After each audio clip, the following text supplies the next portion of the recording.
جب اللہ ذوالجلال نے نبی کریم علیہ الصلاۃ والسلام کے ذریعے صحابہ اکرام کو ایسے لوگوں کی صحبت اختیار کرنے سے منع فرمایا تو صحابہ اکرام رضوان اللہ علیہم اجمعین پریشان ہو گئے،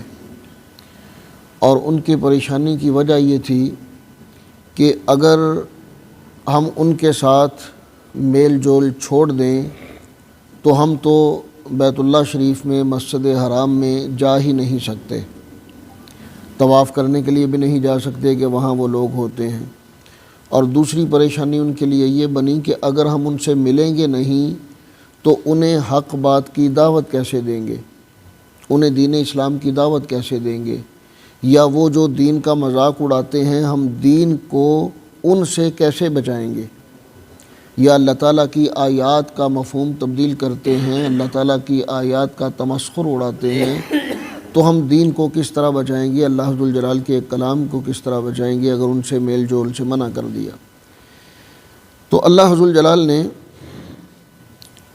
پھر ارشاد فرمایا وَمَا عَلَى الَّذِينَ يَتَّقُونَ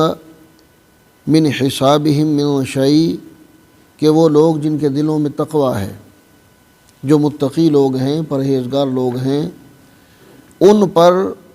وہ لوگ جو مذاق اڑانے والے ہیں ان کی باتوں کا ان پر کوئی اثر نہیں پڑے گا، یعنی وہ اگر ان سے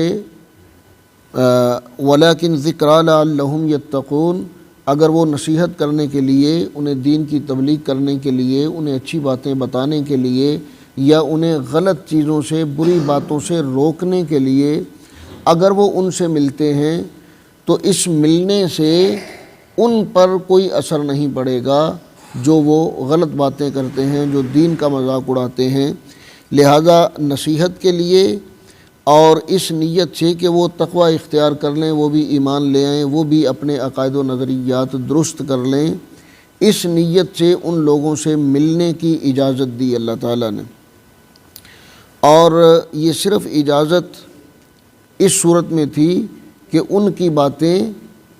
ان پر اثر انداز نہ ہوں۔ وہ لوگ جو متقی ہیں، تقوی اختیار کر لیا، انہیں پھر اللہ رب العزت نے اجازت دی کہ وہ اگر ان سے ملنا چاہیں تو مل سکتے ہیں، عبادت کے لیے مسجد حرام جانا چاہیں تو جا سکتے ہیں۔ البتہ ایسی گفتگو کے دوران جب وہ اللہ تعالیٰ کا مذاق اڑا رہے ہوں، دین کا مذاق اڑا رہے ہوں، آیات باری تعالیٰ کا مذاق اڑا رہے ہوں، تو ایسی صورت میں ان سے علیحدہ ہو جانے کا حکم دیا۔ فَلَا تَقْعُدْ بَعْدَ الذِّكْرَىٰ مَعَ الْقَوْمِ الظَّالِمِينَ، اور فرمایا کہ جب وہ اللہ تعالیٰ کی آیات کا انکار کر رہے ہوں، مذاق اڑا رہے ہوں، فَلَا تَقْعُدْ، تو ان کے ساتھ نہ بیٹھو۔ اور فرمایا کہ فی حدیث غیری، جب وہ کسی دوسری باتوں میں لگے ہوئے ہوں، کوئی دوسری باتیں کر رہے ہوں تو ان کے ساتھ بیٹھا جا سکتا ہے۔ اللہ ذوالجلال کے دین کا مذاق اڑا رہے ہوں تو ان کے ساتھ نہیں بیٹھنا۔ اللہ تعالی ہمیں سمجھنے کی، عمل کی توفیق عطا فرمائے۔